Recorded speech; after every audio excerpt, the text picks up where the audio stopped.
guys, welcome back to Casting Coastal. So I want to do a quick how-to video on how to rig a drop shot, which is a very common way to fish the bottom here along the Gulf Coast, especially Mississippi, around all the structure. It's just a predominant way to fish. How I rig up a drop shot with just a traditional hook and a jig head that you can fish with a gulp or however you want to fish it, right? We started with the rigging of a popping cork. I think that's a key starter spot for fishing the different structure around here, for fishing this area. I think it's just extremely key to catch fish in this area. It's pretty basic. I'm not gonna get into some craziness, how to rig a certain special type of drop shot, because that's not what we're here for, right? You know, at Casting Coastal, we're here to teach the basics. I'm here to get the average guy that just needs a little bit of push to get him out there, get him on the water so he can keep casting. So that's what we're gonna do here on this video. Keep it real basic, but ask questions, give me comments, please ask away. And there is different varieties of the drop shot out there. There's many different varieties of drop shot out there, especially when you're talking freshwater, saltwater, just different ways you can work different lures. But I'm gonna show you the traditional basic way that I rig a drop shot. And I do it a couple different ways depending on the scenario, but all in all, it's basically the same thing. Let's get started on this drop shot rig. So what I'm gonna show you here is a very basic drop shot rig. This is something that I use pretty consistently, and actually I've been using it this time of year fishing with gulp, which I guess it's kind of not the norm to use a drop shot rig to fish with lures. You don't see it too consistently. Most of the time you see it fished with live bait or dead bait. Me personally, I'll throw gulp almost like with the mindset of live bait. That's kind of a thing that I do, and I have great success with it. So if you have never tried that, give it a try. I'll actually throw gulp. In my last video I did, you can see me on that video throwing gulp, the green grub, the chartreuse green grub, and also the white pearl mullet. I was throwing that on a drop shot rig as if I was fishing it with live bait. So it's just something I like to do with gulp, and I've had really good success with it. What I did was I cut about, I don't know, 4 or 5 foot of a 40-pound leader line. This isn't the traditional size leader line that I normally would use. I would use more of a 20-pound leader line. 15 to 20 is the range I'm in. But for the video, I wanted something a little bit thicker. So I had some 40-pound line. I just wanted you guys to be able to see it on the video a little bit easier. So I cut about 4 feet of that. So there's a couple different ways to do this. And let me be honest with you. When I'm tying my leader line, I tie my leader line to my braided line. I don't use a barrel swivel. Got a barrel swivel right here. I personally don't use a barrel swivel, but a lot of people do. And be honest with you, it's more the traditional way to rig that you see most people do. So I kind of wanted to go over that as well. But I'll make another tutorial on how to tie line-to-line knots, so you can use that in your fishing arsenal later on. But for these purposes, what I'll do here is we're going to tie on a barrel swivel of your choice, depending on the size fish you're going to catch, or you're going to go for. Will be depending on the size circle barrel swivel that you want to use in this instance. This one's probably a little heavy, but it actually probably wouldn't be a bad selection if you were going for some bigger redfish. But for me, I'm going to go ahead and tie, whenever I can tie a polymer knot, that's what I'm going to tie.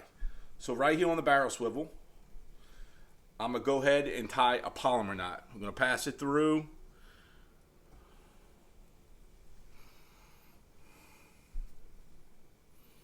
So you got the loop. You got the loop right there. You're going to go ahead and tie a knot with your loop, okay?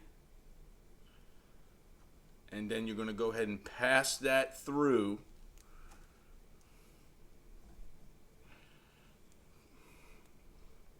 And you can see it's a little tougher with the thicker line. You're going to go ahead and pass that through and snug that down. And voila, we got a super strong polymer knot. And not sure if you haven't watched the other videos, I have talked about my preference with the polymer knot. It is my #1 go-to knot. It's an old school, strong knot. I've caught so many big fish off of it. I like to give it a good cinch. Make sure it's on there. You got this little tag in here. And I'm going to go ahead and use some scissors here, and we're going to trim off that tag. All right, so this is what you got now, right? Barrel swivel. Depending on how long you want this leader line, for video purposes, I'm just going to leave it a little long so you guys can see what I'm doing. Okay, guys, we just finished tying the barrel swivel. There she is. Okay. Now from here, what I normally do is I go to the bottom of the leader here, and I'm going to tie on my weight. The reason I do this is to give myself a better perspective on where I want my hook. So, got the barrel swivel tied on. Now, take this other end, choose the weight of choice. I got a couple different options here. At this style, this style,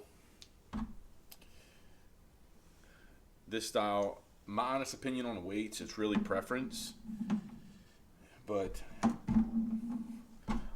which is really popular down on the Gulf Coast. I see this used a lot, but there's a lot of different type of weights used. But what I'll do here is I'll take my weight, and you can really use whatever type of knot you want in this situation. I'll normally tie a polymer knot just because it's quick. Okay, guys, once you have the weight tied onto your line, you'll have your barrel swivel, you'll have your weight. Both use the polymer knots. That was just my choice. Now, depending on the water column where you want to fish, this is where you'll make your loop. I tend to not keep my loop because this is where you're going to tie your hook at. This is important to me. It's the most important thing. This is where and all you're going to do is tie a square knot with your loop, okay?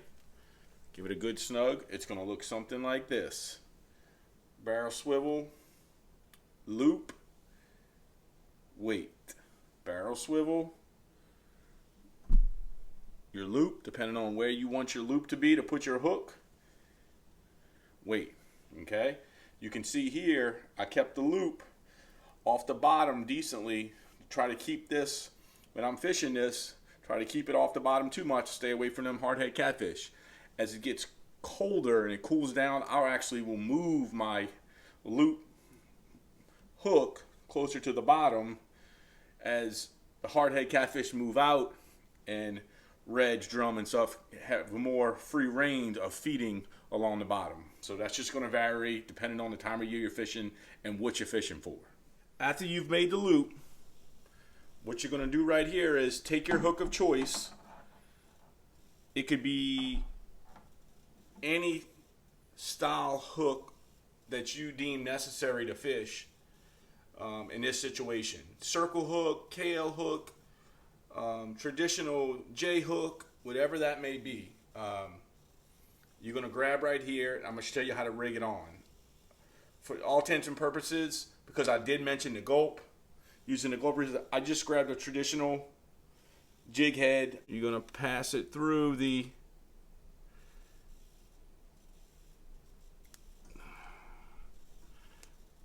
loop on the hook there, and it's going to look like this, okay? And after you pass it through, you're going to take this side, this loop side, and you're going to feed it through there, and you're going to pull it nice and tight right there, okay? So it's going to sit something like this. All right, you want to make sure it's nice and tight. You don't have any excess line. When you're done, this portion, it's going to look something like this. Weight, barrel swivel up here, hook right here, weight right here, So when it's sitting on the bottom, like that, it'll be sitting there. Your hook will be off the ground. And it's not sitting quite perfect because we're using heavier leader line right here. So it's kind of stiff. But if you're using 15 or 20 pound, it'll sit more natural and more free. So don't get caught up on that for this situation. Okay. So one last thing I like to do. Not everybody does this, but I'm going to show you a little trick that I do to my drop shot here by my hook. After passing your hook through and getting it positioned, what I like to do is I like to take this portion of it and tie another knot in the loop. So let me get that in the camera. I take it and make another knot on the loop side.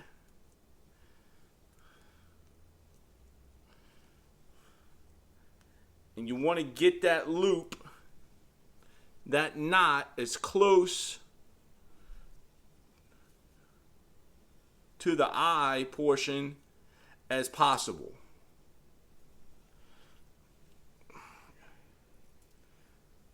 And this is actually kind of far away.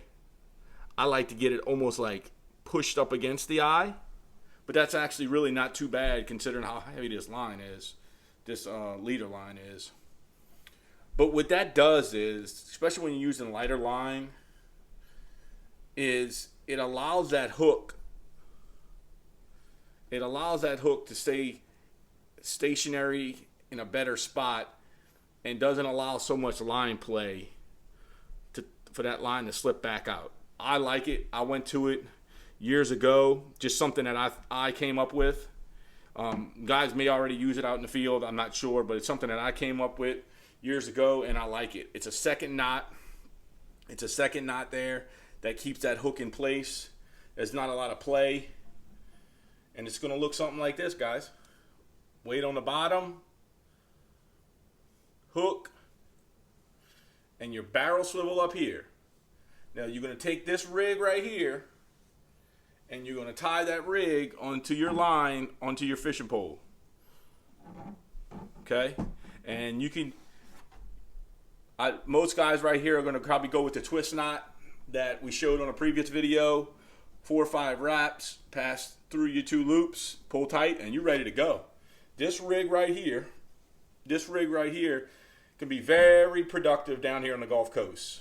From speckled trout, redfish, flounder, drum, you name it. So just remember, a couple things here. Your weight will vary depending on how far you need to cast. Are you dropping straight down? Are you fishing within a good moving tide? You may need to use a little more weight.